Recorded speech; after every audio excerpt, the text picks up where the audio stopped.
Okay. And if you guys have any questions about your specific pieces, please just shout it out, and I can try to see your sculpture. In the camera, I'll pin you, and I can take a peek at what you're doing. I kind of want to know how far along you guys are. Like, where are you at with your piece? I'm sure I'll see them in person when you guys get here, but I want to know today. I actually do have a question, Ms. Granger. Okay. If we don't, I think you cut out. sorry, if we don't have a lazy Susan, what do you recommend we use?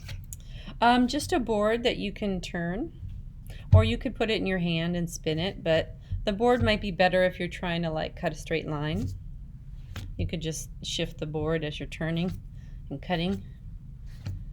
And you probably might have to just have a steadier hand and Okay. a ruler to make your marks. I actually made a lid for this the other day, and for the other class, and I didn't like it. So I'm glad I get to make one for you guys because I'm going to really think about it. The other one had like a little pinch finger mark in it, but it just looked too like casual to me. This is such a regal kind of form. I just wanted the lid to look a little bit more regal. So to think about what that means. Maybe the lid could mimic the shoulder. You know, it could kind of come out and do some like a shouldery thing. Or I could take this sort of curve of the shoulder and put that on there. The lid also doesn't have to be round. It could be geometric. So that might be kind of interesting to create. I think I might try that. I'm going to roll out a nice thin slab, and I'm going to try to fold it up into kind of a geometric box.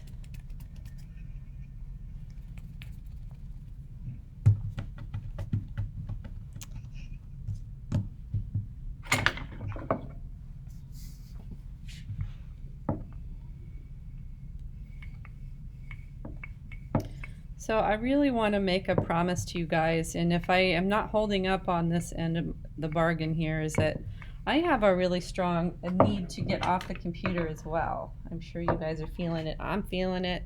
I just cannot wait to just make art in a room with you guys without asking you to post stuff and post your whips, you know? It's like, I'll just see your piece. I'll just look at it. So I'm really looking forward to that. So I'm really not even going to be asking you to bring your computers in the classroom. Of course, you'll have them with you, right, for your other classes, but you'll keep them in your bags. Clay and computers are not that great. I'm always nervous about working with clay right next to this beautiful laptop that the school loans me. I have it elevated on a box so I don't get clay dust in it. So like you were saying, we would like bring in our computers to do the check-in, and then we would like put them away into clay. No, the check-in is you talking to me. Oh, okay. And I give you credit for being in the room and listening and talking.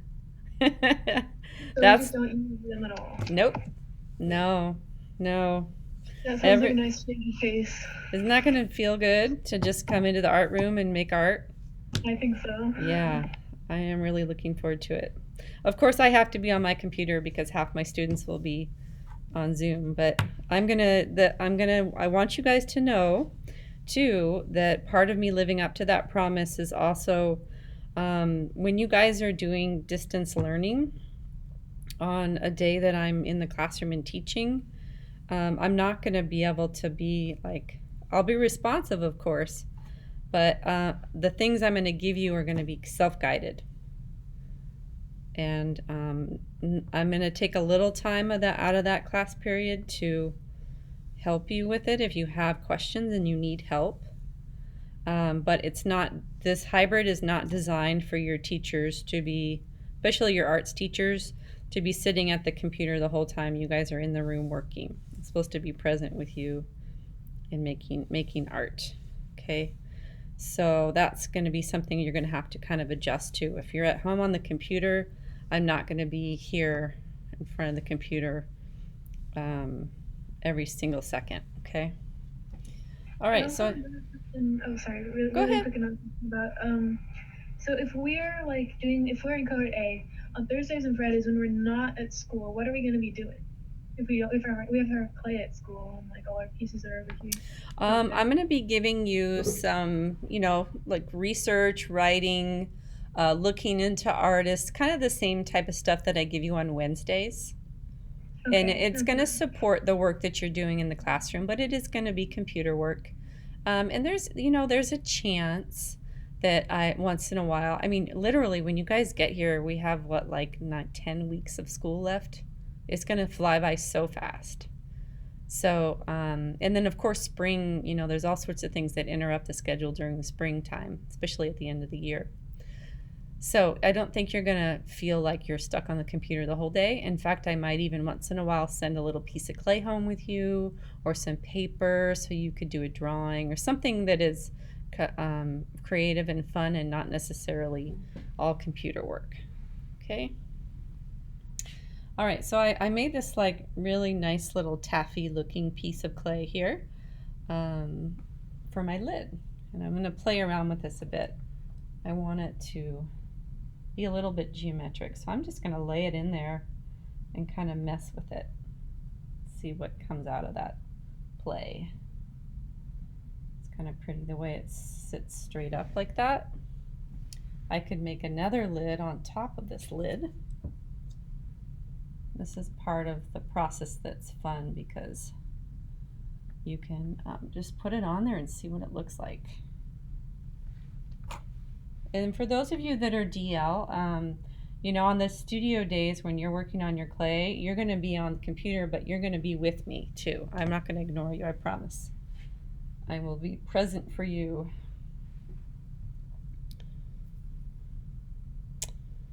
Okay, so I've just cut this really nice little bevel on both sides of this so it fits together like that, so I don't have a big sort of like bump right there. I'm going to very carefully attach these two pieces. These are all the things that you don't need to copy from mine. You can come up with your own ways of doing these. I'm just kind of teaching you how I'm doing it. And I'm very excited to see how you guys are going to do this. This is the second to the last project we're going to be working on. The final is going to be a teapot party thing that I do every year. Except we're probably not going to be able to eat anything in the room. We'll have a teapot party outside. How about that? We'll take it outside in the heat. We'll have a Mad Hatter teapot party.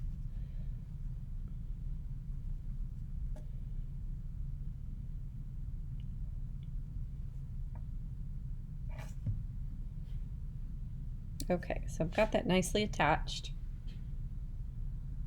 And I'm going to just kind of fit it right in the little rim there. I want it to fit nice and snug.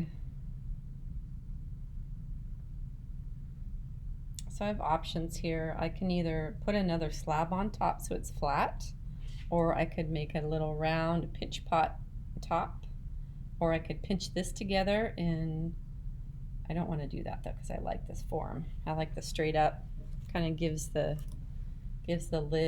vessel a little bit more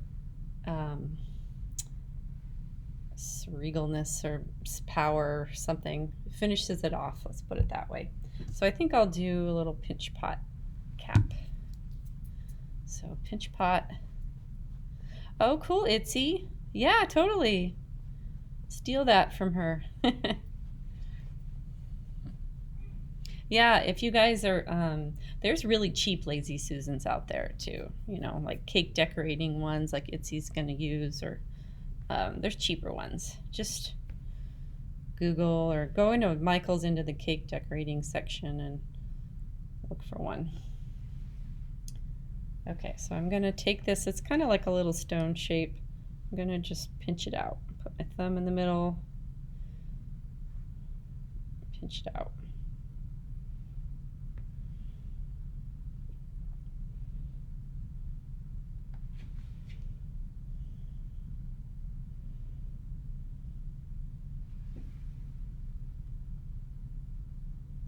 get it so that it fits and it's not too thick. Now, depending on where your bottle is going, how you're going to get it out there into the world, you can make it as delicate or as sturdy as possible. Like if you're going to chuck it into the ocean or the river, that little handle might not necessarily, it's not going to survive. A tiny little handle up here is just totally going to break off. But if you're going to be dropping it somewhere, putting it in the sand at the beach for someone to find, then making something a little bit more delicate might be fun.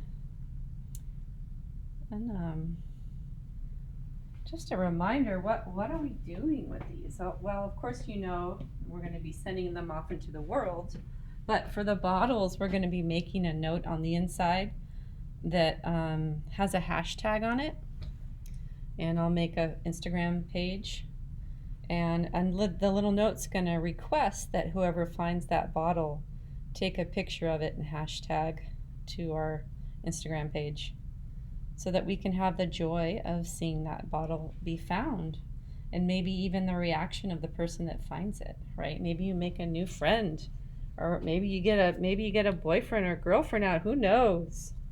Send a message of love out there. Say, I'm out here, come find me. All right, that's pretty cute. I might actually put some, I don't know, marks in this or something. I'll give it some detail and carving later, but I like the form of it. So I'm gonna do some attaching. Might even leave that little ridge. That ridge is appealing to me too.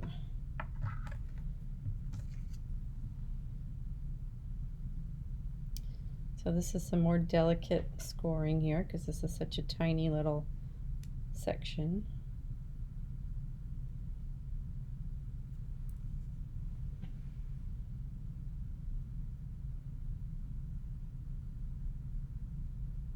I'm glad I get to rework this lid. I really did not like the other one I made.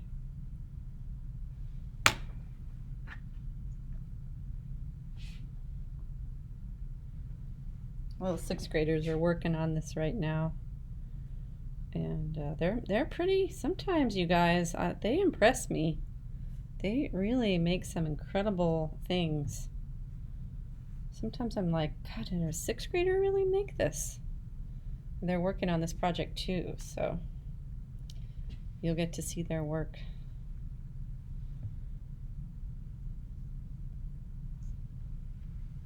A lot of them chose to do their capsules in sort of a geometric form, which surprises me. I didn't even teach it to them. They just kind of did it. So kudos to them on that. All right, I'm just pinching this. Let's see what I'm doing here. Attaching. I really like that finger mark in my work. A lot of times I leave it. I don't smooth it out because I just think it's part of the identity of the pot is to see the artist's finger mark in it. And that looks kind of pretty, that little ridge. I don't know if I want this top part to be round or if I could also make this kind of geometric.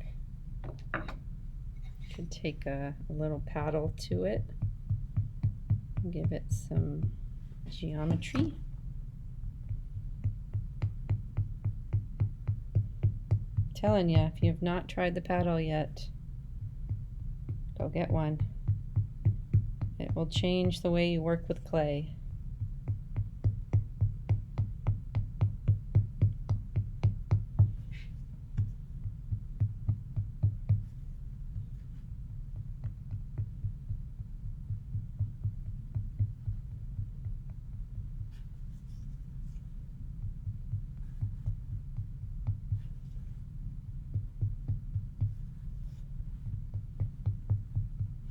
You guys are feeling too, if you're having any anxiety about, being around a bunch of people too, that's okay. It's okay. I'm having a little bit of that myself because for a year now we've been isolated, and it's going to feel a little bit strange to all of a sudden be in a room full of 15 people, 13 people. Might make you feel a little bit anxious. Just know you're not alone. We're all going to feel it for a while, and then all of a sudden we're just going to not feel it, and we're going to be like, hey, this is pretty awesome.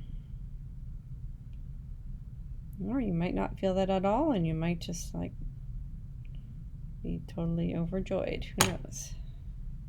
Okay, so I attached the wall and attached the lid.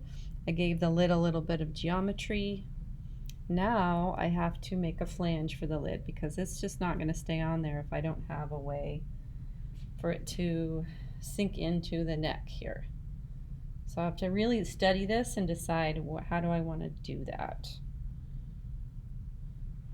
You could make you see flanges on the inside of the lids and on the inside of the vessel. So I could put a little bit of a ridge right here for the top of this flange to sit on. I could do that, although I feel as though that's not going to be as strong of a lid. Like it could slide off very easily. So the other one I designed, I actually made a big spike coming out of the bottom of the lid that went right into the pot. So you'd have to flip it upside down and shake it to actually get the lid off. So I think that's probably the best strategy for this. So where do I put this? It's got to be skinny enough to fit inside. And it's probably going to come from right in the center here down. I think I'll make another tube, another slab tube.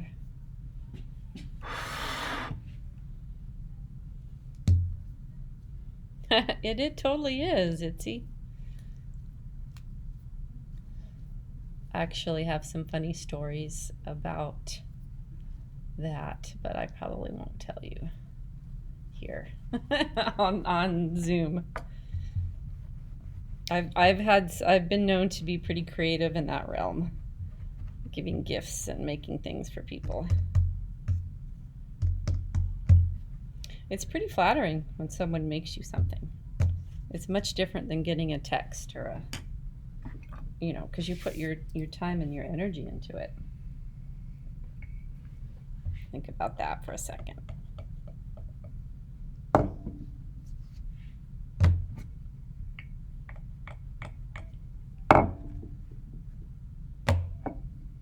All right, what I'm doing now is I'm rolling out this skinny little slab, and I'm going to roll it into a tube.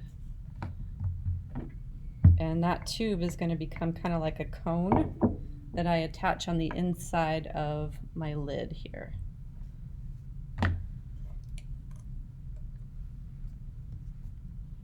And it's going to be like a spike that goes into my bottle. It needs to be hollow, right? Because we don't want to make anything more than 1/4 inch thick. So that's why I'm making it pretty thin here.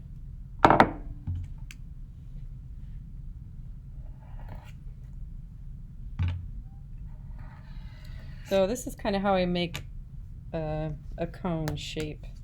First I kind of decide how long it needs to be. Not too long, it has potential to break, so I'll probably cut it off right about there.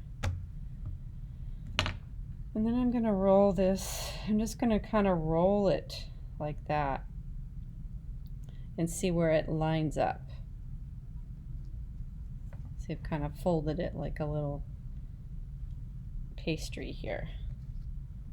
And then I'll slice this edge off.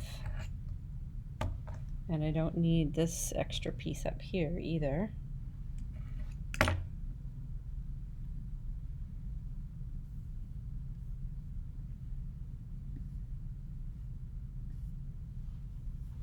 Okay, and then I'll just attach.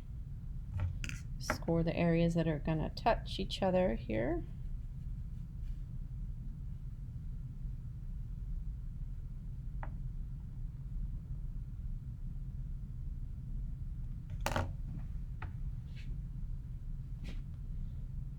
Roll them over and pinch.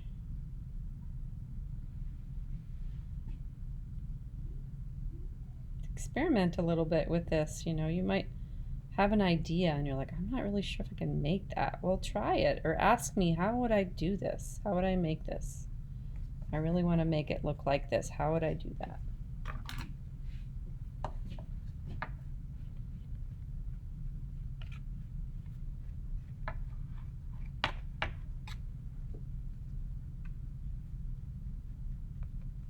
And our goal is to finish these completely before spring break. I know it's lofty because who knows, how it's going to go once we get back into hybrid mode. It's how slow it's going to go, but my hope is that you will either be done or you'll be done with all of the attaching, and that we can just wrap them up real good, and then carve on them when you get back. But remember, there's going to be a week in between each art making session with these, so we have to really be good about wetting them down and wrapping them up, because you won't be able to check on them while they're at school. Sorry, I have another really quick question, Ms. Manager. So, when are we able to bring stuff over to drop them off, our clay pieces? What times can we do that over the weekend? Do we have to do it Tuesday, next Tuesday, or can it be another time? Next week, we're just going to be kind of claiming our spaces and just kind of hanging out on the first day. We're not going to probably be making anything. I'll try to give you your boards and your supplies, and we'll set up your shelves and stuff. In terms of work that you need to fire, you don't need to rush on that. Why don't you just hold off on that part and just bring in your clay and your tools and your this piece. Okay. Yeah. And then the rest of the time, you probably just bring it to school on a day that you attend, so you didn't have to make any special trips. And if you're a DL learner, then you could come any day, really. You just walk into the room and say, hey, Miss Greninger, I'm going to put this on my shelf, and I'll be like, okay, unless I'm in my other classroom. Okay, so I've got this cone shape, and it's hollow, and I'm going to attach it here. And I have to remember that I have to poke a hole once I attach it, because I've got this hollow space, and I also have a hollow space here, so I don't want it to explode off. So I'm going to score the edge. This is going to be a little bit hard to attach, because I'm going to have to get my tool or my finger in there to attach. So, but we do need to attach it well, or this has a lot of potential for breaking off if it's not attached well. So I'm just going to sort of compress it.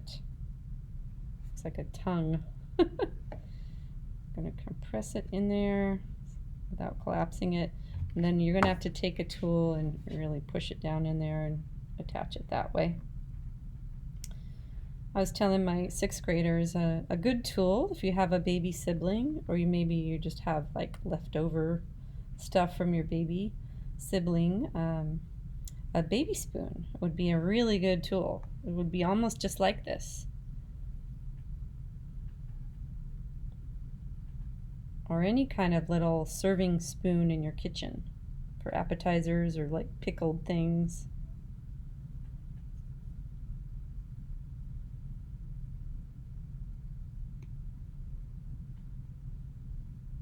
I let a little 6th grader cut up a Petco card to make a rib tool the other day on her own. It's just her idea. It's like, what? I didn't even think of that. They're amazing. Okay, so I've attached, and so I don't forget about it, I'm just going to put a hole right here. Just going to open this up right there. Make sure it doesn't get closed again, because that has access to the top part too. And then here we go. I'm going to have to clean this up later, obviously, because it's really wet. And then we want to make sure that this really fits nicely in there.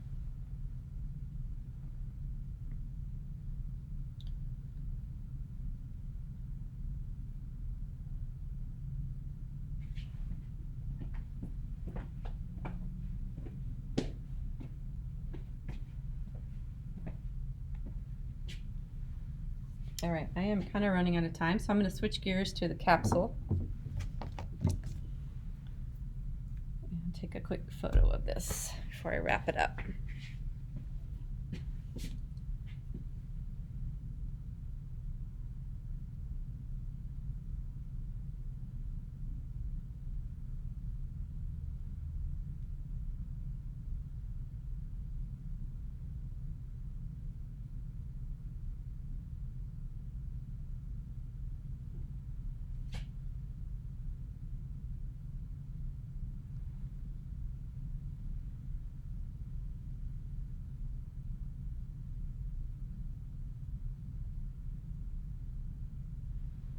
Okay.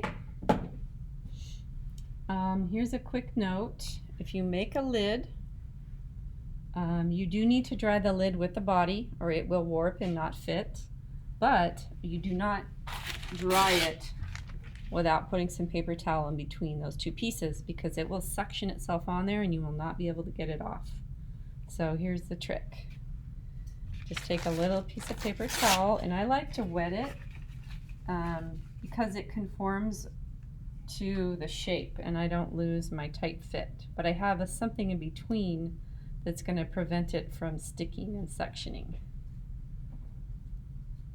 So I'm going to rip this in half and I'm just going to lay it right over the edge there, right up against it so that my lid fits tight.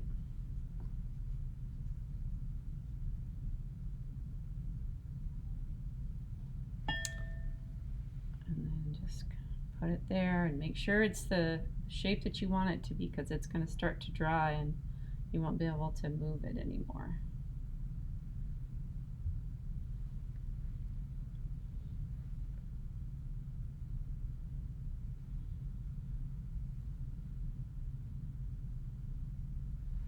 All right. I'll take a picture of that too, just for good measure. Do you guys ever look at that folder full of demos and pictures? Does anyone ever use that? You do? Okay, good. Because it does take me quite a bit of time to do all that, and I'm not sure if it's useful to you guys or not.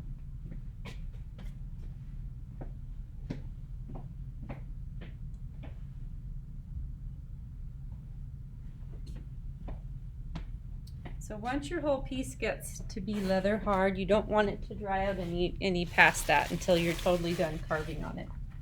So I'm going to take my sponge and just give this a nice little wipe, but not too much water because it could rehydrate and collapse on itself. So just be conservative with it.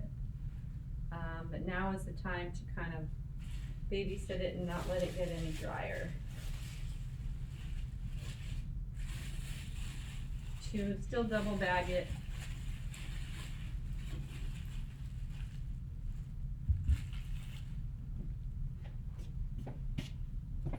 Okay, moving on to the lid.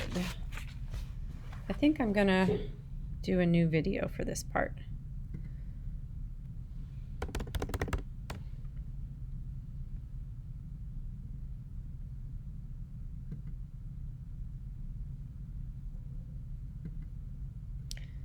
QuickTime always crashes when I'm trying to save, but luckily when I reopen it,